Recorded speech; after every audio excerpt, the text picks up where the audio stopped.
अस्सलाम वालेकुम dear learners, welcome back to YouTube channel learn at FAQ।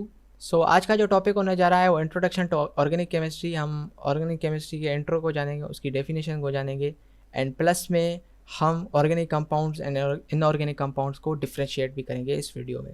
So video को start से लेकर एंड तक लाजमी देखिएगा ताकि आपको पूरा कॉन्सेप्ट समझ में आए। वीडियो पसंद आए तो लाइक ज़रूर कीजिएगा एंड चैनल पे नए हो तो सब्सक्राइब लाजमी कीजिए ताकि आप ऐसी वीडियोज़ के लिए अपडेटेड रह सकें। So without further ado let's start the video. अब जो है आइए डेफिनेशन से समझते हैं ऑर्गेनिक केमिस्ट्री होती क्या है। ऑर्गेनिक केमिस्ट्री स्टडी होती है प्योरली कार्बन कंटेनिंग कंपाउंड्स की, उन कंपाउंड्स की स्टडी जिसमें कार्बन हो चीफ एलिमेंट, ऐसी स्टडी को हम ऑर्गेनिक केमिस्ट्री कहते हैं। जैसे कि हमारा हो गया CH4 जो है आप देख सकते हैं मिथेन, इसमें कार्बन जो है चीफ एलिमेंट है, इसीलिए इसे हम कार्बन कंटेनिंग कंपाउंड कहेंगे और इसकी जब स्टडी करेंगे तो इसे ऑर्गेनिक केमिस्ट्री कहेंगे। एक और भी डेफिनेशन इसकी बनती है, वो है ऑर्गेनिक कंपाउंड्स या organic chemistry is the study of hydrocarbons. मतलब कि ये वो स्टडी उन कंपाउंड्स की जिसमें कार्बन एंड हाइड्रोजन हो, उन्हें हम हाइड्रोकार्बन्स कहते हैं। ठीक है, मतलब उसमें कार्बन भी हो एंड हाइड्रोजन भी हो।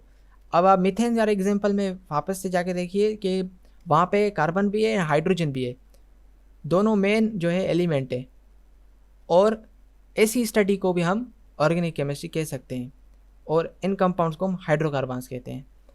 और भी सारे एलिमेंट्स होते हैं, ऐसा नहीं कि हमेशा कार्बन एंड हाइड्रोजन ही हो, और भी एलिमेंट्स होते हैं जो कि हमारे जो है मेन रोल प्ले करते हैं ऑर्गेनिक केमिस्ट्री में, जैसे नाइट्रोजन हो गया, ऑक्सीजन हो गया, हेलोजेंस हो गया, फॉस्फोर है, सिलिकॉन, सल्फर। लेकिन जो मोस्ट इंपॉर्टेंट रोल प्ले करते हैं वो है कार्बन एंड हाइड्रोजन। ये रिप्लेस नहीं हो सकते, बाकी सारे अदर एलिमेंट्स हैं वो रिप्लेस हो सकते हैं, लेकिन कार्बन एंड हाइड्रोजन उसमें होने चाहिए ऑर्गेनिक कंपाउंड्स में, नहीं तो ऐसे कंपाउंड्स को हम इनऑर्गेनिक कहते हैं, ऐसे कंपाउंड्स को हम इनऑर्गेनिक कॉल करेंगे। अब आते हैं नेक्स्ट स्लाइड पे हमारे पास है ऑर्गेनिक कंपाउंड्स। ऑर्गेनिक कंपाउंड्स को हम जान लेंगे तो हमें यह पता चल जाएगा कि इनऑर्गेनिक कंपाउंड्स क्या होते हैं और को डिफ्रेंशिएट इजीली कर पाएंगे। अब जो है ऑर्गेनिक कंपाउंड्स को हम कह सकते हैं हाइड्रोकार्बन्स, क्योंकि मैंने पिछले ही बताया कि ऑर्गेनिक कंपाउंड्स में मोस्टली जो है कार्बन एंड हाइड्रोजन होता है, तो उनको हम हाइड्रोकार्बन्स भी बोल सकते हैं। और मोस्ट इंपॉर्टेंटली जो है हाइड्रोकार्बन्स जो हमें मिलते हैं वो नेचर से मिलते हैं, यहाँ हम आर्टिफिशियली भी सिंथेसाइज कर सकते हैं लेबोरेटरी में। ठीक है, एग्जाम्पल से जानते हैं alcohols, sugar, acetic acid, fats, proteins. ठीक है ना, ये सारे जो हैं ये हमारे ऑर्गेनिक कंपाउंड्स है, वो इसीलिए क्योंकि ये सब हाइड्रोकार्बन्स हैं।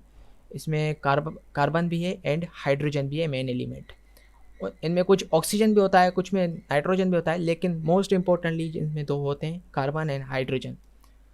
नेचुरल सोर्सेज की बात करें ऑर्गेनिक कंपाउंड्स कहाँ से मिलते हैं, हमें ये 3 सोर्सेज जो है नेचुरल वहाँ से मिलते हैं, एक प्लांट्स, एनिमल्स एंड कोल। ठीक है, प्लांट्स से हमें सेलुलोज मिलता है, शुगर मिलते हैं, एसिटिक एसिड मिलते हैं, ये सारे भी प्लांट से मिल जाते हैं। एनिमल्स हैं उसमें फैट्स, प्रोटीन्स मिल जाते हैं। कोल है उसमें कोल टार मिल जाता है, ठीक है ना, बेंजीन मिल जाता है। ये सारे क्या है ऑर्गेनिक कंपाउंड्स हैं, और ये 3 जो है मेजर सोर्सेज हैं नेचुरल, जहाँ से हमें ये ऑर्गेनिक कंपाउंड्स मिलते हैं, जहाँ से हम ये एक्सट्रैक्ट कर सकते हैं। ठीक है लर्नर्स, अब आते हैं कि हम डिफ्रेंशिएट कैसे करें कि ऑर्गेनिक कंपाउंड्स कौन से होंगे और इनऑर्गेनिक कौन से होंगे। ये आप नोट सीरियसली पढ़ें। ठीक है, क्लियरली आप इस नोट को पढ़ें कि ये नोट क्या कह रहा है कि ऐसा भी नहीं है कि हर कार्बन कंटेनिंग कंपाउंड को हम कहेंगे कि वो ऑर्गेनिक कंपाउंड होता है। अब कुछ जो है ऑक्साइड्स और कार्बोनेट्स कार्बन के, उन्हें हम ऑर्गेनिक कंपाउंड नहीं कहते। क्यों? उसकी 2 मेन रीज़न है। पहली मेन रीज़न कि वो पहली बात तो ये है कि carbon dioxide and calcium carbonate दोनों में जो है हमारा हाइड्रोजन नहीं है।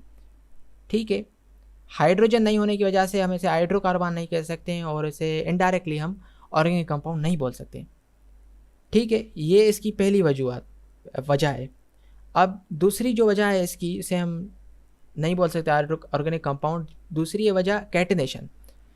कैटनेशन एक ऐसा प्रोसेस होता है जिसमें सिमिलर एटम्स सेल्फ लिंकिंग करते हैं, खुद से मतलब एक चेन बनाते हैं, रिंग्स बनाते हैं। ठीक है, ऐसे प्रोसेस को हम कैटनेशन कहते हैं, और ये सिर्फ हाइड्रोकार्बन से दिखा सकते हैं। ये प्रॉपर्टी सिर्फ हाइड्रोकार्बन से एग्जिबिट करते हैं। देखिए, जैसे कि आप देख सकते हैं कि राइट हैंड साइड पे जो बॉटम पे जो पिक्चर है उसमें ब्यूटेन दिखाया गया है जो कि एक हाइड्रोकार्बन है, और उसमें जो है ये चेन बना रहा है, कैटनेशन कर रहा है। सो ये सिर्फ हाइड्रोकार्बन्स दिखा सकते हैं, बाकी जो है ऑक्साइड्स एंड कार्बोनेट्स कार्बन के वो ये नहीं दिखा सकते। सो ऐसे कंपाउंड्स जो ये कैटनेशन या जिसमें हाइड्रोजन नहीं होगा या कार्बन नहीं होगा, ऐसे कंपाउंड्स को हम इनऑर्गेनिक कहेंगे। और ऑर्गेनिक किनको कहेंगे? जिसमें कार्बन भी हो, हाइड्रोजन भी हो, एंड प्लस में वो कैटनेशन भी दिखा रहे हो, ऐसे कंपाउंड्स को हम ऑर्गेनिक कहेंगे। ठीक है learners, I hope you got the concept, you understood the concept. आप देख सकते हैं जैसे कि ऑर्गेनिक कंपाउंड्स और इनऑर्गेनिक कंपाउंड्स में एक पिक्चर रखी है मैंने, जो कि आपको बता रही है कि डिफरेंस कैसे है इन दोनों में। और ऑर्गेनिक कंपाउंड्स में लिखा हुआ है साफ कि वो कंपाउंड्स जिसमें कार्बन एंड हाइड्रोजन ड्यूअली खुद में बॉन्ड बनाते हों।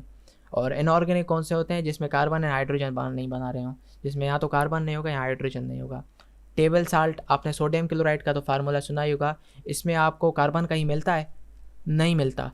तो इसकी वजह से हम इसको ऑर्गेनिक नहीं बोल सकते। ऑर्गेनिक में जो है most importantly carbon and hydrogen तो होना ही चाहिए, वरना वो ऑर्गेनिक कंपाउंड नहीं होता, उसे हम इनऑर्गेनिक बोलेंगे। ठीक है learners, I hope you understood the concept. Video पसंद आए तो लाइक ज़रूर कीजिएगा, एंड चैनल पे नए हो तो सब्सक्राइब लाजमी कीजिए। और भी वीडियोज़ आने वाली है इंशाल्लाह। थैंक यू वेरी मच, अल्लाह हाफिज़।